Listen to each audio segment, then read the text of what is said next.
Yeah. I'm welcoming Leny Mendoza Strobel to a conversation with women in the collective matrix. And Leny is the director of the Center of the Babaylan Studies and professor of American Multicultural Studies at Sonoma State University. She's an author and an editor of books on Kapwa psychology and babaylan practice, as well as personal narratives on decolonization as a spiritual path. She discusses the process of decolonization of the psyche in order to come home full circle to the largeness of one's own indigenous self. And she says, I use the term indigenous to refer to the self that has found its place, its home in the world, emptied of projections of inferiority, third world, undeveloped, uncivilized, exotic and primitive, and modernizing. It is the self capable of conjuring one's place and growing roots through the work of imagination, reframing history, and retelling the Filipino story that centers our history of resistance, survival, and regeneration. And we are going to talk about all of this today. And I want to point out that Leny's written quite a few books and edited some. I just finished reading this, a book of her own, Words and Images to Honor the Babaylan. And this is the newest book that she's written, the forward, ethno-autobiography. And I came to Leny's class and talked about my ethno-autobiography a couple of times. And so we will talk, and you are invited to join us in an intimate conversation. How to start? And the first question I had is, what is a colonized person? Thank you, Molly. Yes. Thank you for the welcome. And I'm glad we met each other at the Pioneers Cultivating Women's Leadership. And I think that was 3 years ago? Yes, Yeah. about 3 years ago. So thank you for this ongoing friendship and conversation. Thank you. And I'm pleased to be here. Mm. So, what is a colonized person? According to Edward Said, by 1935, almost 85% of all the continents on this planet have been colonized. Oh my gosh. So if you think about 85%, what does that leave? You know, when you look at Australia, Latin America, Africa, Southeast Asia. Yeah, we'd want to look at who has Native not been. American. Yes. So a colonized person is someone who has internalized all the projections of the empire or the colonizer onto their concept of self, onto their concept of who they are in the world. So, for example, the reason why my work is focused on decolonization is because specifically the Philippines is the only formal colony of the United States. Yeah. So we were colonized from 1898. We were sold to Spain for, I think, $6 million. I'm not sure the exact amount now, but for some measly amount, the U.S. bought us from Spain. Oh my gosh. Just at the time when the Philippines has already declared independence after the Spanish Revolution against the Spanish. And so the Americans introduced the concept of democracy, introduced public schooling, introduced American English as our language of instruction. And so when you think of all of the material, the discourse, the knowledge produced by the empire in terms of how they saw the people that they colonized. And when the colonized begin to believe in how described as, for example, President McKinley, when he was trying to decide what to do with the Philippines, he said, I couldn't possibly give them back to Spain. That would be wrong. I couldn't possibly leave them alone because they wouldn't know what to do with themselves.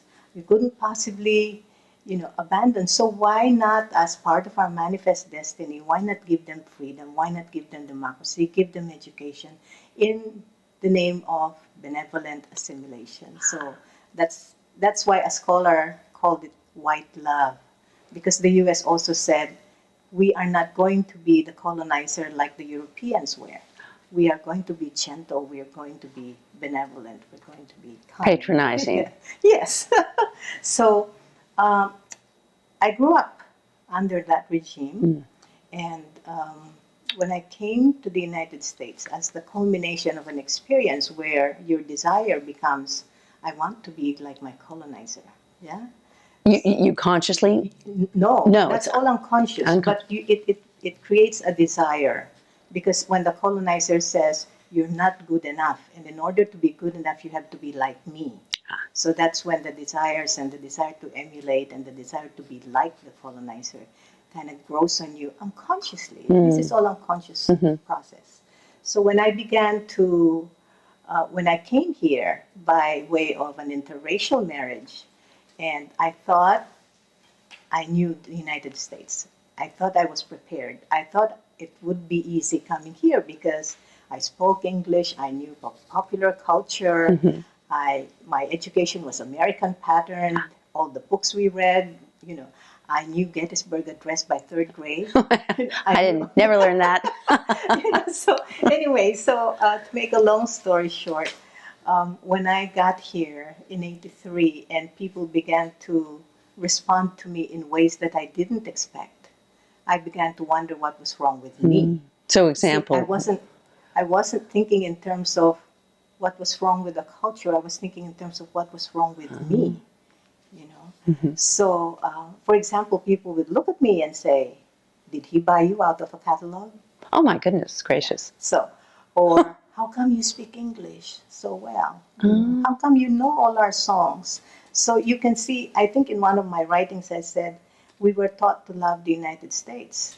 And I thought that when I came here, I could identify with the U.S., but the U.S., I realized, could not identify with me. So that was the beginning I see. of this becoming aware, becoming conscious of how that colonial projection was internalized. Yes. And beginning to have built on the desire to want to undo that. So, in particular, there's a background as well in your family being Christian. Yes, and Methodist specifically. Yeah, so your father was a Methodist pastor and your grandfather was a convert. We were described. In understanding the influences of the Christian conversion that your family went through and how that tied into further colonization, what is the complication, therefore, with the Christianity as well as the American identification that you have had? It's very complex.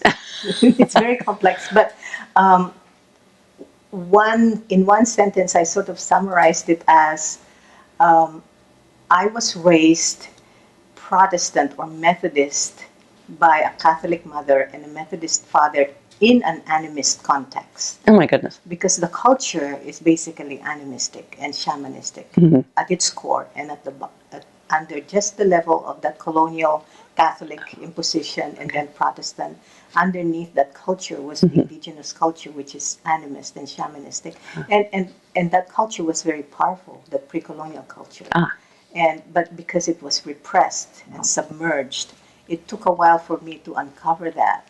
And so as part of the decolonization process for me, I needed to understand how Christianity became wedded to empire, how it became wedded to capitalism. Christianity, specifically Protestant Christianity, because Catholic is different and Jewish is different, and other strands of Christianity. There's lots of diversity within that, but it's specifically the kind of Christianity I had to unravel was the evangelical kind. Oh, I see. The kind that said, if you don't believe in Jesus Christ as your personal Lord and Savior, you're going to hell. So yeah, there's no real redemption unless you get saved. It was very difficult. Yes. Yes, yeah. And might it have been difficult as a young woman as well? I know you're one of 5 sisters. We're actually 6. 6? An older brother. The oldest is Ernie, who is in Toronto, Vancouver now, and then there's 5 girls. Oh, 5 girls. Yeah. Do you think in particular it was difficult for a young woman? Because in the disembodied or the division of respect for the body and for the woman's body is frequently what I've run into in Christianity, in the patriarchy. it, I didn't have to deal with that until recently, maybe just in the last 10 years.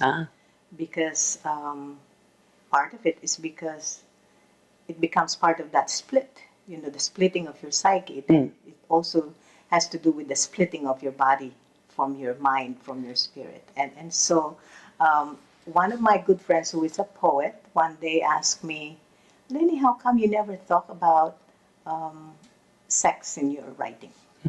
Or sexuality in your writing? And I had to ask myself that question. What does that mean? Why haven't I? Why wouldn't I write about it? And then I had a series of experiences where there were events that, specifically my father's death, when the question of the body began to emerge for me. And in particular looking at how my father's body, his Methodist body, his Protestant body that was so rigidly disciplined and disconnected from his emotions and from his, and so I began to look at how he grew up, the emotional distancing that happens when you're split. And so as I was trying to redeem my father from patriarchy, from Protestantism, from the disembodiment, I looked back and I would see glimpses of his wholeness. Yeah?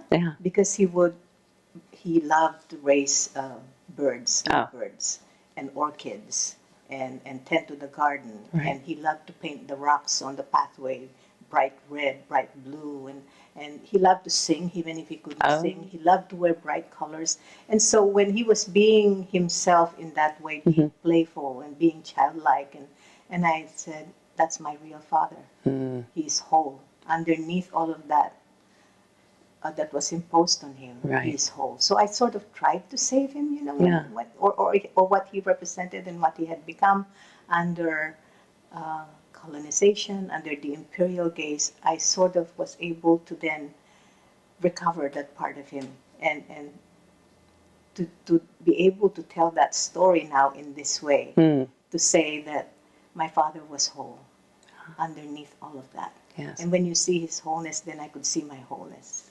Oh, I see. So it's connected, yours and his. It's connected, yes, yes. Because a part of that splitting of the body had to do with the severity of the discipline. When you're growing up, we weren't allowed to dance, you weren't allowed to put makeup, you weren't allowed to go to a casino, you weren't allowed to do a lot of things. No fun, a lot of fun. So the other thing that happened to me was in 2008. I went to the Philippines to a Kapwa conference, and Kapwa means the self in the other. This is an indigenous Filipino core value. The self in the other. The self is in the other. Oh. So at that conference, this is organized by the Heritage and Arts Academies of the Philippines, and they would invite the indigenous tribal communities in the Philippines. And of course, whenever you have indigenous peoples, they bring their chants, they bring their gongs, they bring their drums, their instruments, and there's plenty of singing and dancing. And when they started doing the community dancing, that's when I took off my shoes and danced in public for the first time. First time? Yes. And I said, I'm home. Oh my goodness. So there was some, yearning and sense of fullness and sense of belonging. To the dance, to the indigenous. So let's talk a little bit more about indigenous. Then, so what is the definition then of indigenous, and has that changed in your view and in your work? So this is what happens to me. What happened to me as I was looking at decolonization. What do you do after you decolonize? What do you do after you have unpacked the colonial discourse? Right. And I said, where do you go? And I said, where do I go? And I was drawn to the indigenous. Right. Because there's a power there that draws you home, that draws you back.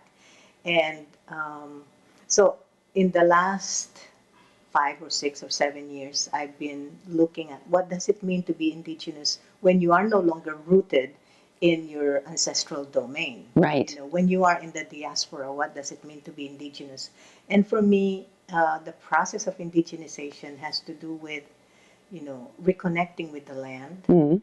And when I look, a few years ago, consciously, I was standing on the shore of Salmon Creek up north. Oh, yes, I know it. And I looked across the horizon and I said, over there are my islands, and the only thing that divides us is the ocean.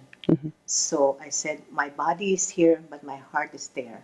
And my mind is here, but my heart is there. So I said, but it's all one. It's all connected still, right?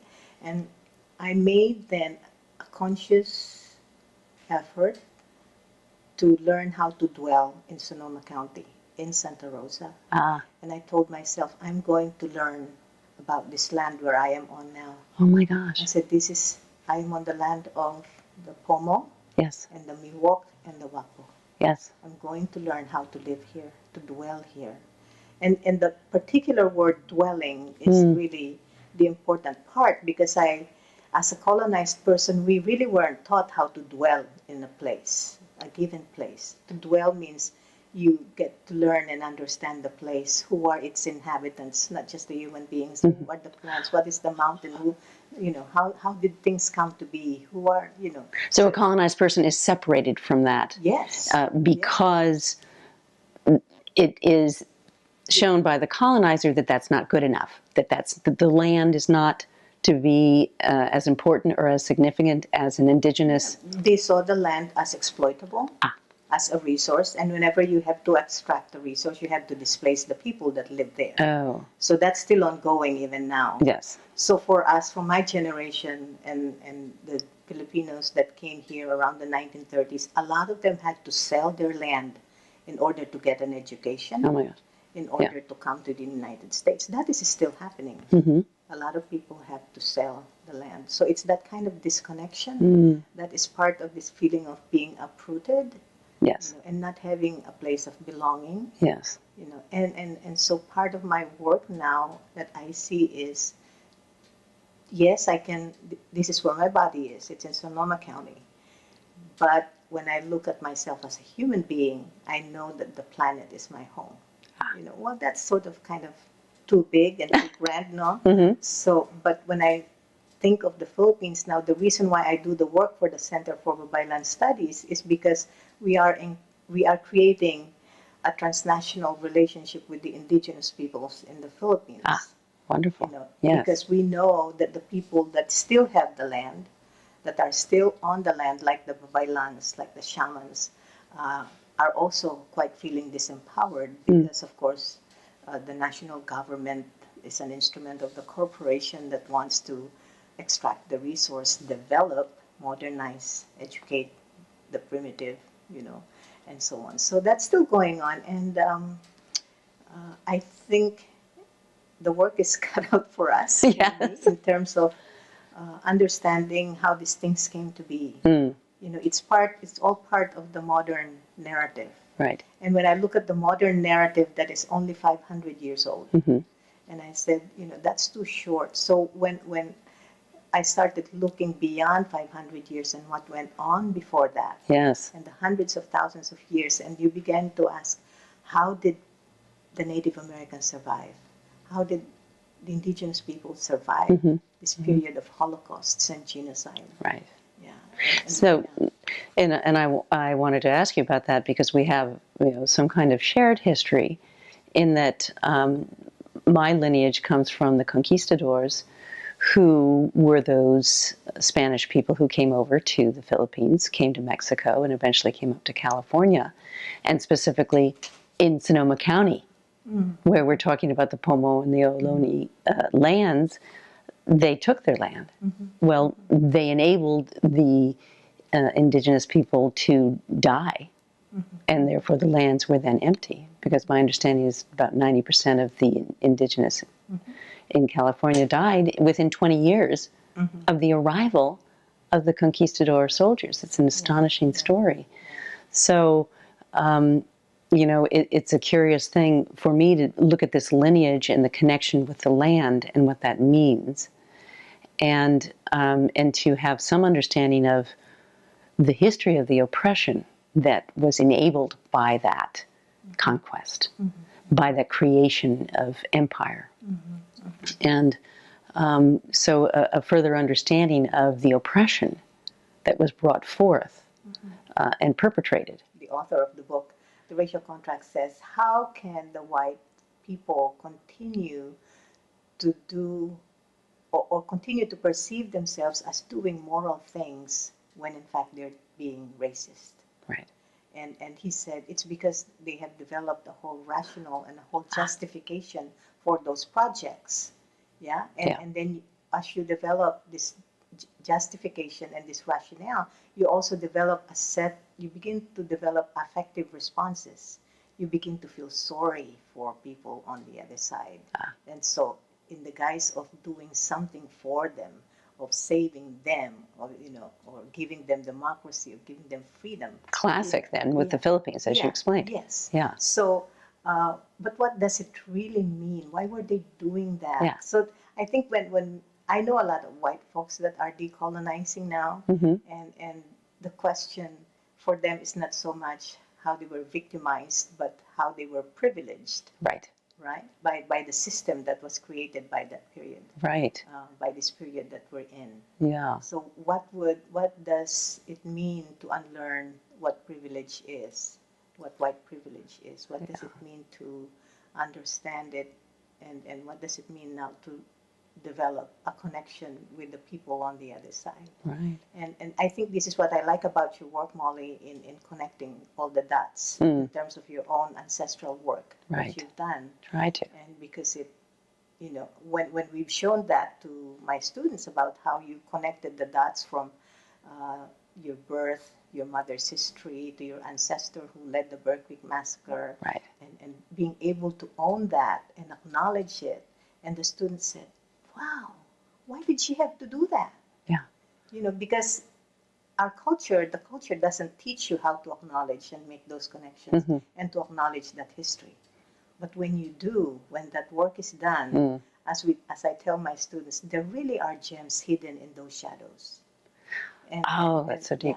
Yeah. So what is the gem that you discovered as you did that journey of acknowledging that this is part of who you are? Yes. Yeah. And, and there's so much it seems to understand about the whiteness aspect and the racial aspect, because I grapple with that as a learning, and I more clearly grasp the lineage part. And, one of your students asked me, do you feel guilty? That was like the first question after I finished. It was very profound. And I said, I don't know that's the word. I think collusion. I feel in collusion because I cannot deny that it was a part of me. It is a part of who I am. And it's all of a sudden the realization, who am I? I am this whole lineage of people before me. And then, so I've explored it further, and it's so extraordinarily interesting. Of course, we're related to everyone, and we're made of the earth and the environments in which our ancestors were physically. And maybe this has some connection with the land connection, that we have such a yearning for, from, I think you called it the indigenous soul, or in that, maybe that's really what we're yearning for, is our own connection with the reality of where we've come from and what we are made of. Sometimes I feel possessed by my ancestors, because what am I? I'm everything that has come before, and it's certainly embodied. But it's so important to take a look at the whiteness issue of privilege. And you run into that so much in your teaching and with your students and in your work. So tell us a little bit about your work with the students, and, how do we get to a realization? What is it that we need to do to realize about whiteness, and how does that tie into this shadow and of the psyche? A few years ago, when I started doing ethno-autobiography in my classes, prior to naming it that, I was teaching, about whiteness and white privilege, but I really did not have a process for helping students move beyond their sense of guilt or shame after they have unpacked all the history. Right. And then just dealing with the history takes about 15 weeks. So by the end of the semester, you still leave them feeling like, what do I do now? Yes. So when I was talking to Jürgen Kremer, who has done this work on decolonization specifically for the white Euro-American colonial kind of thinking, Yeah. I could see that the process that he was able to develop and we experimented doing in my classes now for about 3 years is that when you introduce the indigenous paradigm wherein you teach the students how to reconnect with their ancestors, with the myths that their ancestors may have brought with them but no longer carry, they have to learn how to reconnect with their dreams, and with mythology, with the stories, and then what does it mean? We talk a lot about what does it mean to connect with nature. Right. Because the students say, of course I love nature, but I just don't feel it like love, and then we talk about what does it mean to reconnect with place. Yes. Who was here in this university before it was Roanoke Park? Right. Who was here before it was Sonoma State University? They don't know, So there are all these different elements that throughout the semester we walk them through. We create ritual, we create activities where they could do some research and bring it back and share it. And a big part of that is storytelling. They come back to class, bring an artifact that somebody from your ancestor from Europe may have brought with them and present it and share it. Because I think part of the importance of this work is that we're trying to encourage is to develop a participatory sense of place, participatory sense of self. What does it really mean to listen to somebody else's story without judging it, without evaluating it, without negating it, without, Oh, that's participatory, less judgment. Yes. And so as we begin to share stories, you have 30 people sharing their stories, and everybody just, wow, your story is so different from mine. And these are all white kids, eh? Yeah. So we begin to then say, look how plural whiteness is. Look how diverse whiteness is. How did it become homogenized into just this thing, white? Right. What does it mean to go back to all of the stories that we no longer carry and we no longer honor? Right. Yeah. And so a lot of them begin to say, wow, I really want to go back and get to know this, get to know my ancestors on this side and on that side, and then it becomes a whole process of discovery. So rather than feeling, I'm being made to feel bad in this class because my skin is white, then instead what we offer then is a way out of whiteness, and instead developing this participatory sense of self by including the elements that are normally not included in our modern Western white culture. And you introduce indigenous paradigms, in that. So, but along those lines, the psyche and the grief around dealing with, when I first mentioned the Bear Creek Massacre in your class, I wept. It was a completely involuntary physical reaction, and the grief of that connection. And so we had talked a little bit about grief, you and I. So how do you deal with the grief, or I guess the dark side, or the psyche, the shadow, when that comes up? It's more being able to talk about story that enables. I think the sense of grief comes from a sense of loss. What did we lose, or what did your ancestors lose as they became Americans? Oh, yes. Yeah. Yeah, because a lot of them wrote languages and then they stopped speaking them. Right. A lot of them came from particular ethnic groups in Europe, and then they came here and said, you can no longer speak German, you can no longer speak Polish, you can no longer be this, you can no longer be that. But there was a whole period of Americanization. We even standardized English so that we can have American English. That is really different from British English and so on.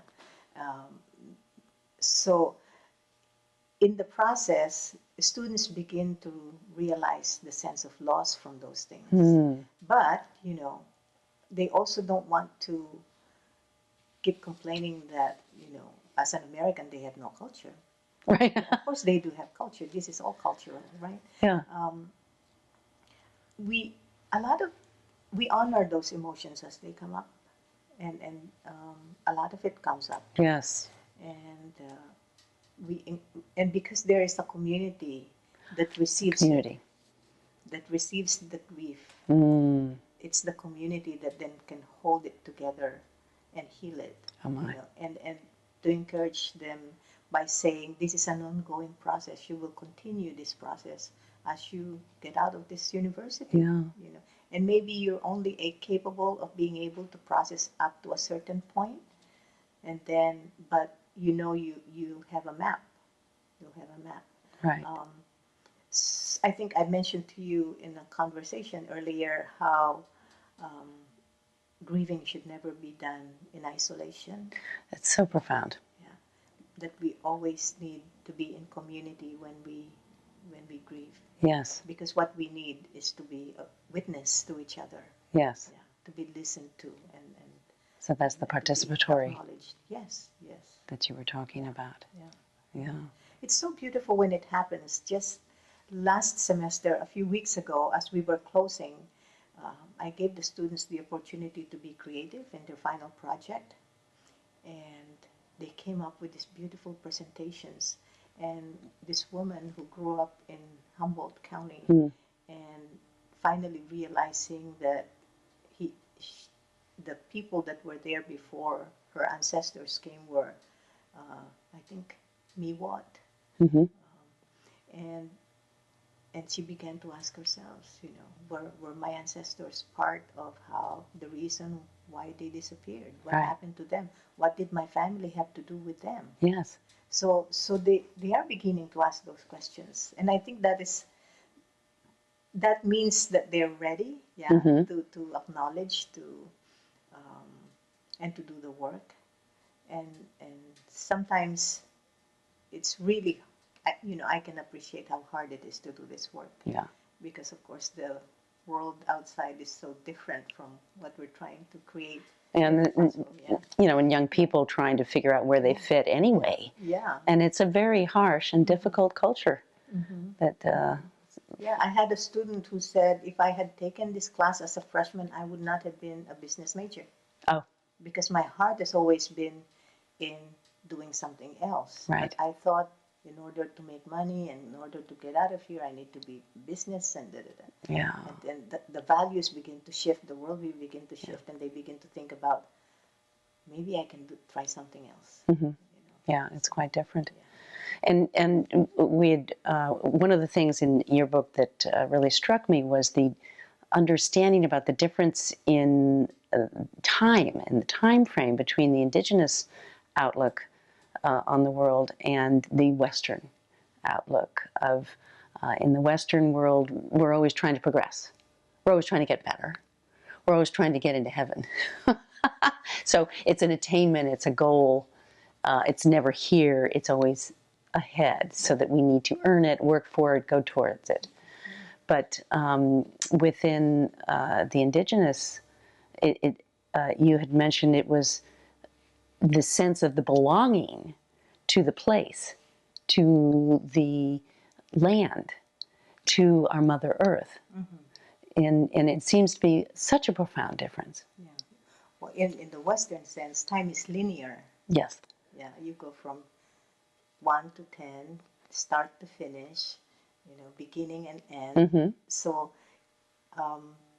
you're born, you die, you go to heaven. Right. You hope. Yeah. If you get into the rapture. Yeah. In indigenous paradigm, time is really cyclical. So that I had a student who was Southeast Asian, I think he's Hmong, and he was beginning to become more Americanized, and so his mother, who is an immigrant, said, I'm worried about you, becoming so American. I wouldn't be so worried about what I wouldn't accomplish in this life, because I can always come back and redo it. I can always come back and finish it, Yeah. So there's something about the sense of time, Mm. that it is so different. But because we're so time oriented in this culture anyway, we're constantly having to negotiate too. That's why I think there's a lot of stereotypical comments about Filipinos always being late, Mexicans always being Right. late, Colored people time. yeah. Oh Yeah, my colored goodness. people time. Oh yeah. But that's all part of it. It is. If you go to a powwow, they say that we will begin when we're ready and we will end when we're done. When that would be, who knows? But you have to wait for everything else to be ready. So it is some of those unseen factors that need to be taken into consideration, Yes. that is always taken holistically. Yes. Yeah. So we'll wait until everything and everyone is in place, including the spirits that we are waiting. And then how is that determined? That's why the Western people get, well, how do you figure out then what is the right time? Mm-hmm. Because I don't think we would know internally what would be the right time, because we have the outside structure to tell us. You go to work at this time, you eat at this time, Well, to think that the clock wasn't invented until the Industrial Revolution. Really? I didn't know that. So people didn't go by 24 hours. Right. But, Well, they went by, you go and you work for 12 to 14 hours, and it begins at 6 a.m. and ends at, yeah. I was listening to a lecture on the Pomo and the Miwok and Wapwa in Sonoma County, and how the place was really a paradise before the arrival of white folks. And Ben Benson, the lecturer, said people only had to work 2 to 4 hours a day to produce what they need to eat and live on. And the rest of the time, they visit, they tell stories, they make ritual, they do ceremony, they weave baskets. But that's how much time they needed to gather food, to cook it, and to serve it the community. Right. And how many hours do we work a day to have what we need? Right. So my question is, how do we, revive or understand our indigenous lineage and heritage when we are so displaced right now? I mean, I can't go back to Ireland. I can visit it, but I'm not going to be in that place. And so what is it that might replace that sense? And some of my thought was, can my body, my embodiment of my ancestry, be possibly my place? My understanding of where I fit. I wonder if that could be as strong. Because your ancestors are still here. Mm. And they still want to be part of you, part of me. They still want to get involved. They want to guide. Ooh. They want to help. Oh. So they're still around. At one of our retreats, and I was meditating on this, and I started crying and grieving because I didn't know the names of my ancestors beyond my great-grandmother. Right. And I was crying, but the voice that came to me said, "It's all right. You may not know our names, but we know you. We know you. Yeah. Thank you for acknowledging." I think that's so powerful. Yeah. I think it's extraordinarily powerful. That's where I'm kind of exploring at this point is, how do I then, could I listen to my body about when things are right and when to act? Can I, and is that there for also listening to my ancestors who, of course, are me?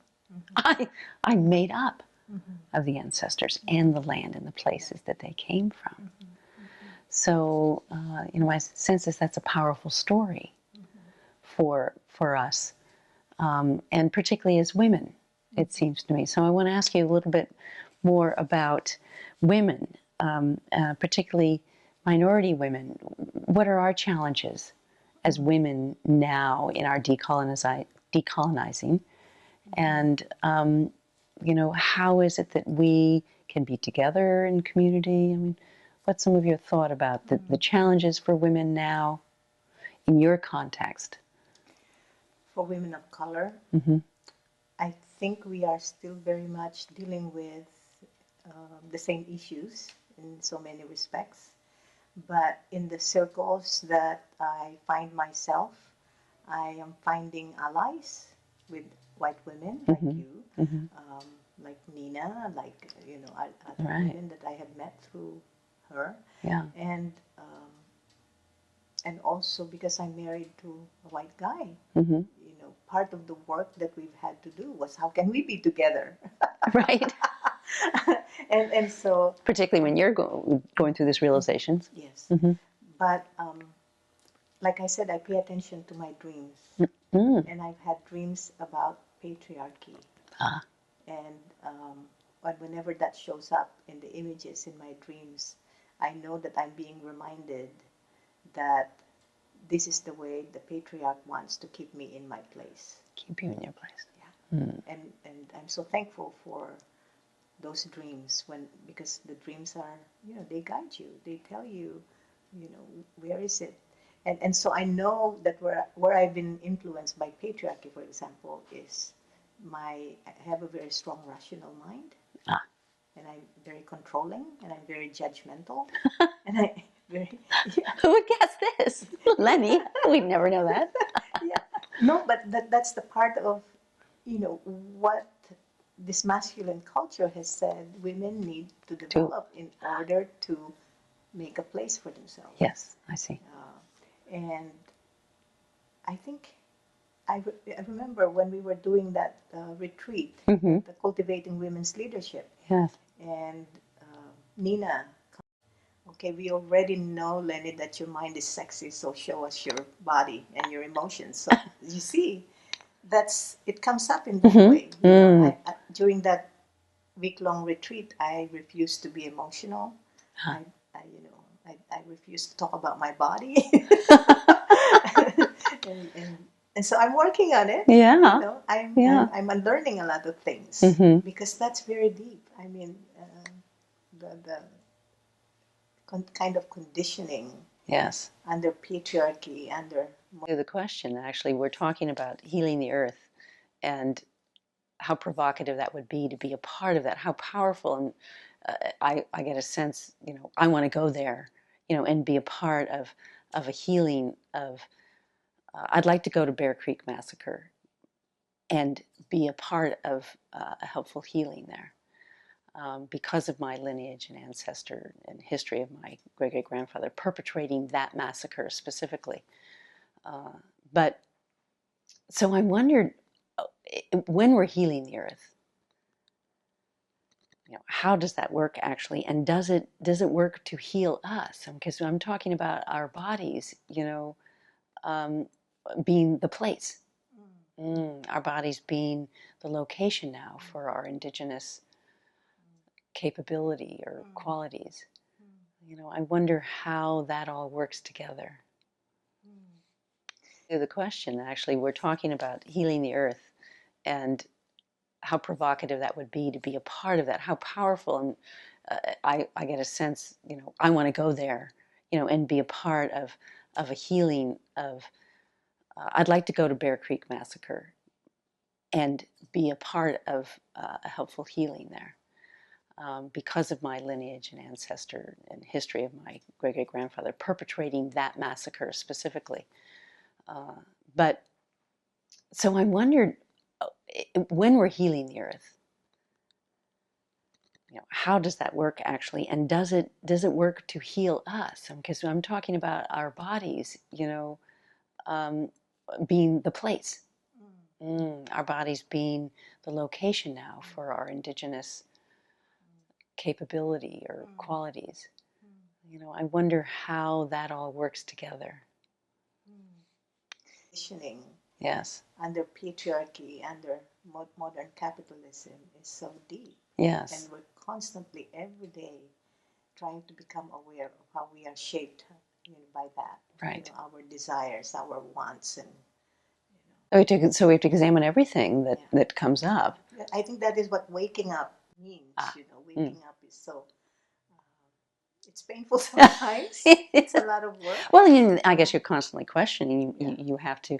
It's ironic because you have to have a rational mind to question it, but then you also have to get to your heart, and your heart intelligence, and possibly your womb intelligence.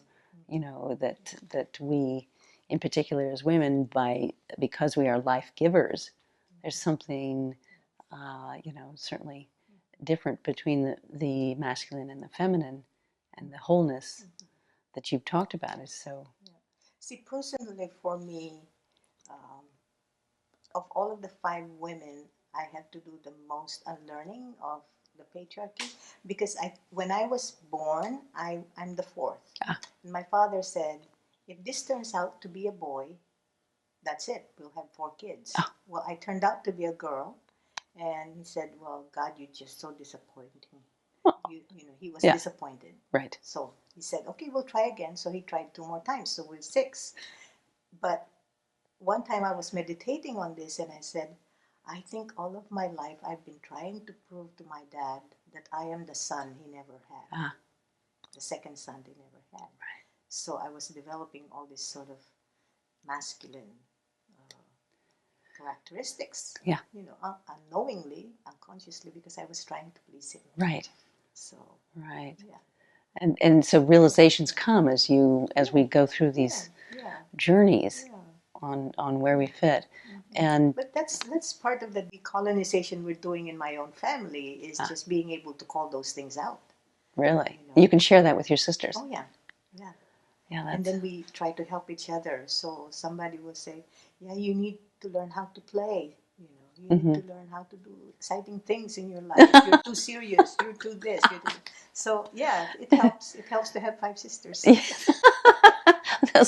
those sisters will tell you what to do. This is like daughters. Yes. It's true. And but see, when I looked at that question, Molly, I thought about the history of feminism in this country. And I think in one of my essays in that book, I talked about how I couldn't relate to the history of feminism in this country because this is not where I grew up. Therefore, that history is not mine. Right. But when I look at women in my culture and the fact that the culture has always been centered on the mother, and women are basically very strong and what do they call it? It's a gender balanced culture. Oh, it is. Pre-colonial. Yes. Gender balance. So. And the mother was honored and respected in a strong so way. So when I could recover that, then I could fall back on the history of the babaylan. I could fall back on the history of the women who were leaders of the revolution and resistance. Wow. So I could, So that is a privilege, truthfully, that you have, that would seem to me I don't have. Because my history is women being oppressed by the Christian church and the Catholic church since they began, in Ireland. And it would be harder for me to find the strong woman and mother that is respected. I mean, that's just my reaction at the moment in thinking about that. Is, So in the definition of indigenous, I probably look for something broader than, more philosophical maybe, in what that may mean for me, and want to understand. But you're also a devotee of Mother Mary. Yes, I seem to recall. Yes, very much so. And it's a very liberating devotion and relationship, because she is metaphorically, of course, lessened by the patriarchy, by the Christian patriarchy. But she is irrepressible in that constantly the mother figure, the mother, and really what I'm looking at nowadays is mother baby. Mary, Jesus, mother baby, this beautiful life-giving relationship that is the connection that we have through our lineage all the way from the stars. We're made of the stars, but we were born through our mothers. And Mary can represent that for me in a beautiful way. And in so many ways, when people have apparitions of Mary, it seems to me it's them just being able to see the divinity in women, in life, and in Mother Earth, and in the life-giving aspects of what is offered. So for Mary, for me, is an archetype Mm-hmm. of the connectedness that we have with an unconditional love. Yeah. Yeah. Yeah. 2 weeks ago, I was in Hawaii, and our guide brought me to the sacred site of the birthing stones. Oh, Have you been there? Really? So as we were walking around these stones, I started crying, and the thought that came to me was, "Thank you for the holiness of mothers." Oh, Yes, thank you for the holiness of mothers. And the other day, I was at a Catholic festival mm-hmm. where there were all this parade of the queens, the different queens, Oh. the different images In of Hawaii? Mary. No, this is in Ukiah. Just the other day, Oh, right. we have the Filipino Santa Cruzan, Mm-hmm. and it's a parade of about 20 different images of Mary, or representations of Mary. Wonderful. Yeah, and there was a raffle, and I won a rosary. Oh, you did? And I am not Catholic, so I gave it away. Uh-huh. And then later on, a friend of mine said, "Leny, what if this was a sign?" Mm. And I thought about it, and I said, "Well, my mother was Catholic, and I have never honored her Interesting. for her faith as a Catholic, because she converted and became Methodist." Mm-hmm. So I took the rosary back, and I said, "I'm taking it back because I want to honor my mother as a Catholic." Oh, that's wonderful. So in the process of all of this decolonizing and indigenizing, what I'm really trying to do is to heal the split between Catholic and Protestant, or Christian and non-Christian, or Christian and indigenous, is to try to create a bridge so that when I look at my life and look at all the different parts of my life, including the shadow parts, I could bring them forward into my future, and just say, "This is my story. The story is made up of these different elements." It's many different elements. Yeah. Yeah. Yeah, and it's not to be judged. It's my story. And It's your story and no one else's story, Yeah. and no one can change your story. Although you do change your story frequently, and yes, we all do in our realizations. Yes. yeah, but that's what we mean by this paradigm. When you use the indigenous paradigm, it keeps your sense of self so expansive and so inclusive. Inclusive. Yes. So, for example, Haynes Makes Noise, this Lakota elder sun dancer who comes to my class, the same class that you visit every semester. Wonderful. Every semester he is asked by the students, "Well, what do you think now about white people?" And he says, I welcome them because they came to this place because they knew this place is holy. And he said he doesn't try to negate the efforts of white folks that would like to get to know indigenous ceremonies, or would like to attend indigenous ceremonies, Right. because he said, because when they see us doing ceremony, it touches them here.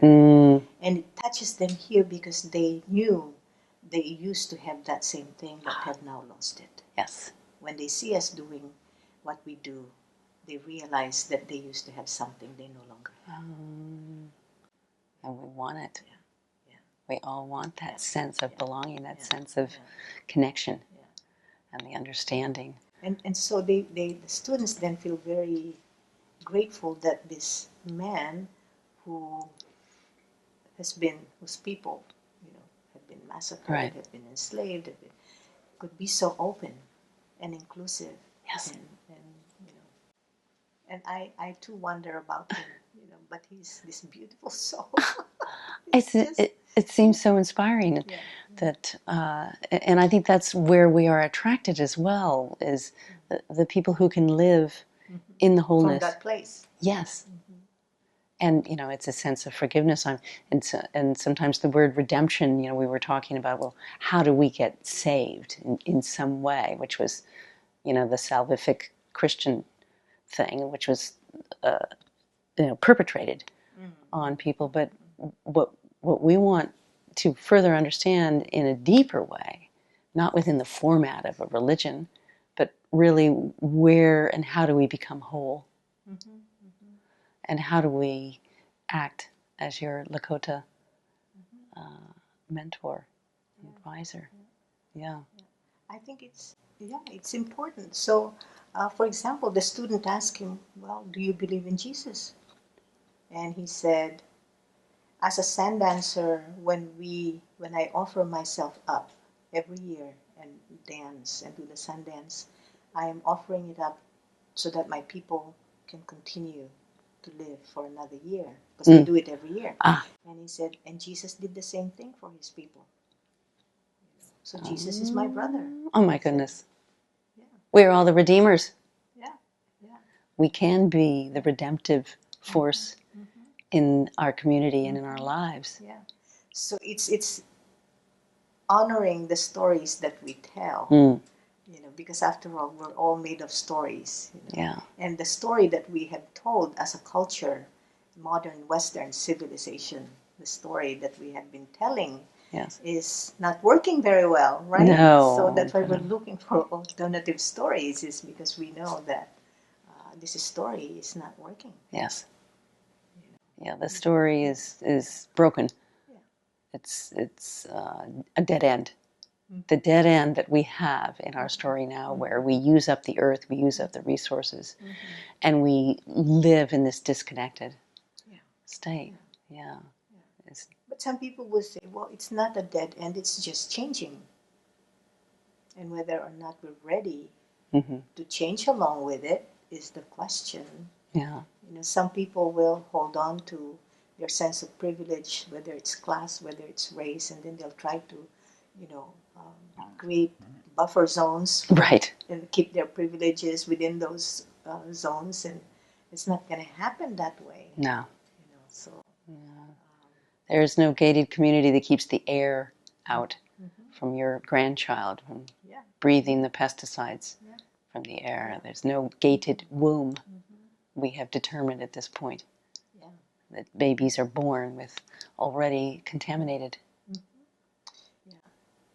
2 weeks ago, when I was at this conference in Hawaii, the World Indigenous Peoples Conference on Education, I went to a presentation on healing the land, and they talk about this particular island that the U.S. military has occupied, where they have exploded bombs there, they have experimented, they have destroyed the water table, so the entire island has been desecrated and destroyed. Right. And then when the military left, the people said, how do we heal this land? Yes. And so they brought in, of course, they had to plant, they had to see how the water can be restored. They brought scientists, they brought anthropologists, but they also called in their spiritual leaders in order, and then begin to do healing rituals and ceremonies and sing the land back to health. Really? Again. Sing it back. Ceremony. Oh, it's rich. Yeah, rituals. It's rich. Ceremony, because it is alive, because it's the spirit of the land, the ancestors, and their spirits are still there, waiting to be acknowledged, waiting to be sang to, waiting to be. And so that's so rich. To think, and I guess some of my understanding is the we are made of the elements, earth, wind, fire, water.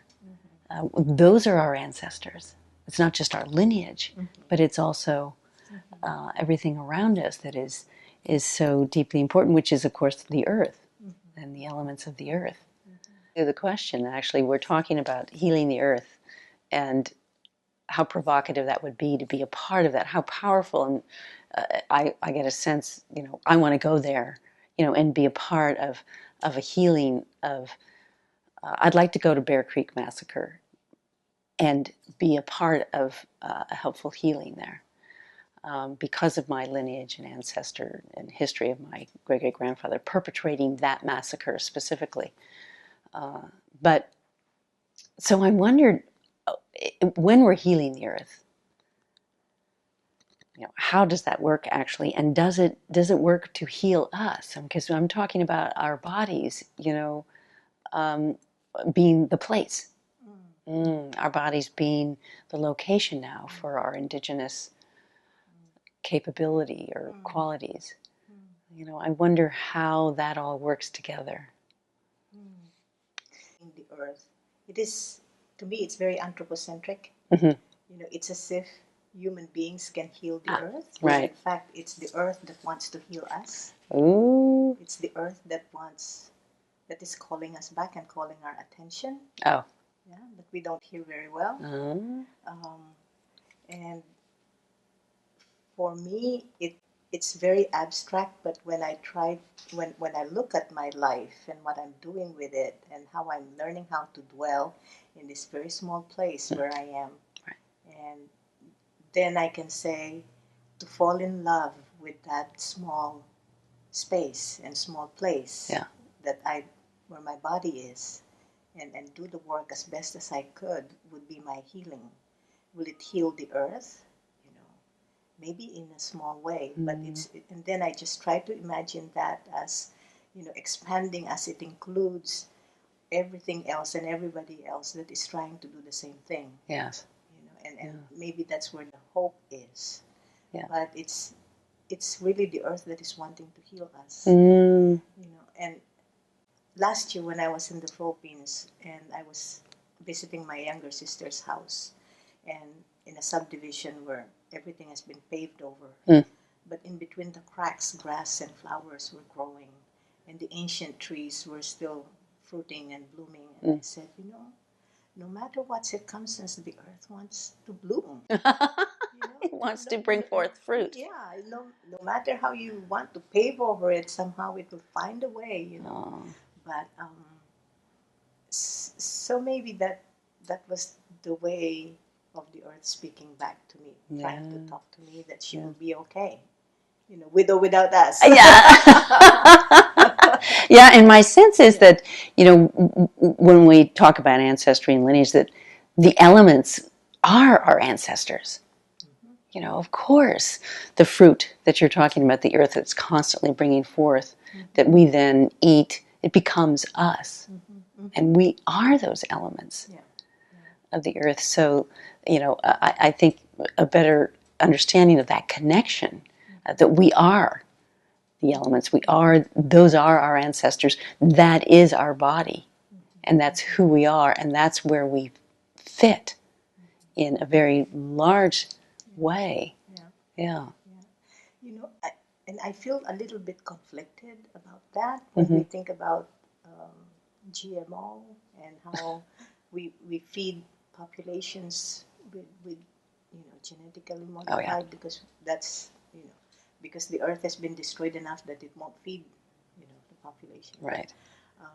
But that's also the corporation's power to tell the story for us. That's the new version of the empire, it seems to me, or the ongoing version of the empire. And and I'll have to say it's a desecration. In me, it gets a very deep response, thinking that GMO is, a falsifying of the nourishment that Mother Earth actually does offer and give to us, and then we make it into chemicals and may make it into poison.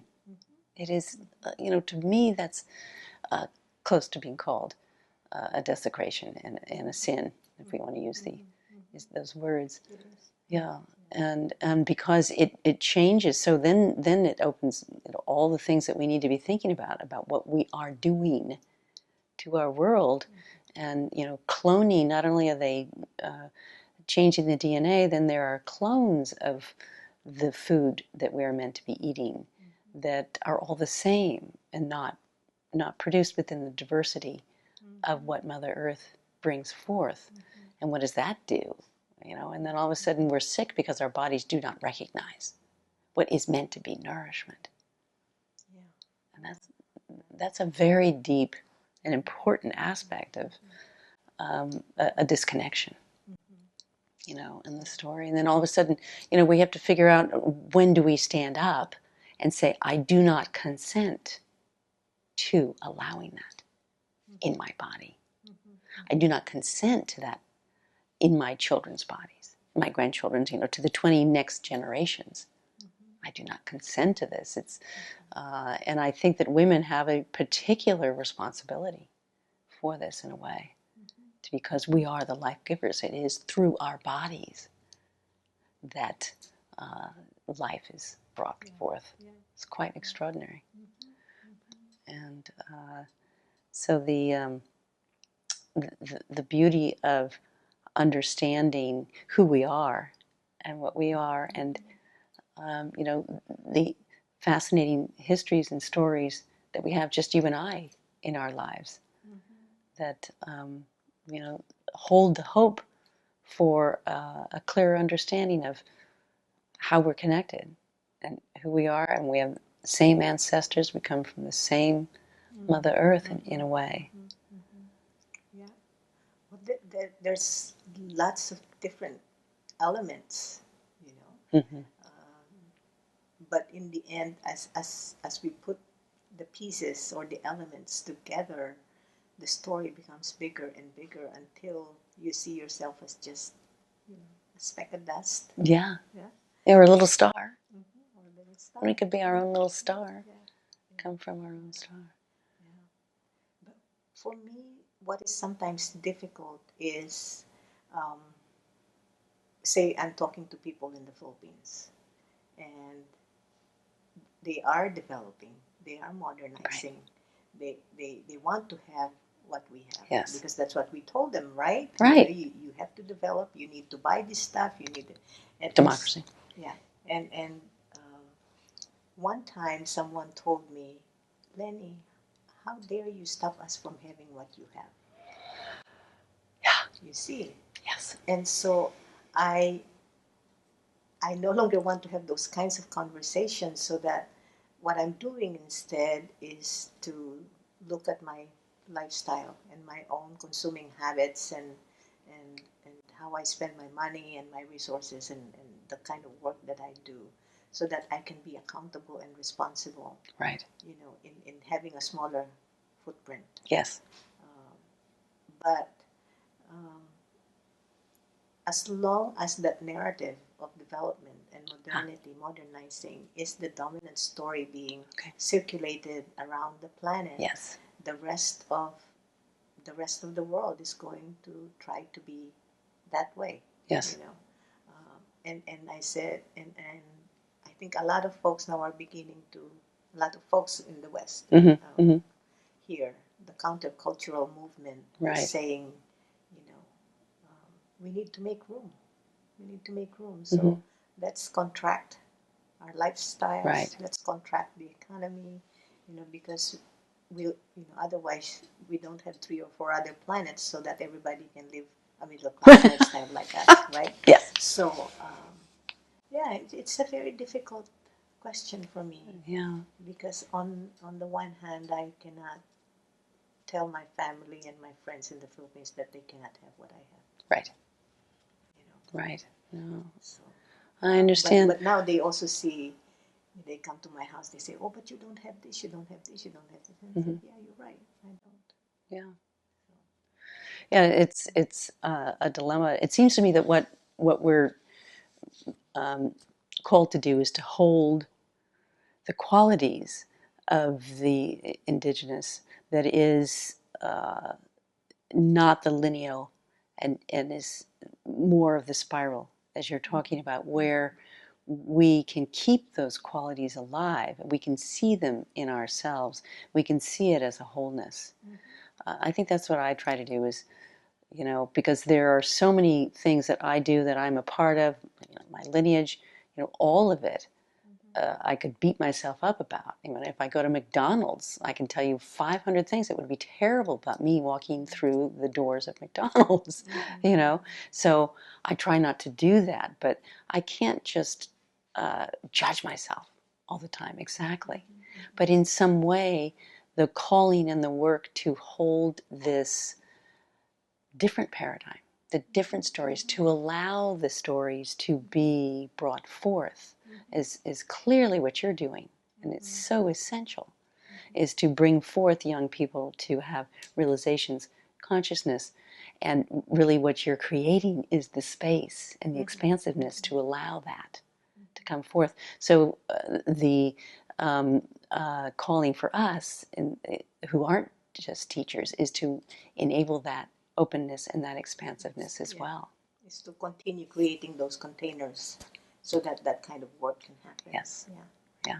Yeah. I think that's our calling. I think that's Yes. our best way to welcome the work and the special responsibility that we have as women, I think, as life givers, but to, in our own intuitive heart intelligence, understand where and how we can make this container available in our society, our culture.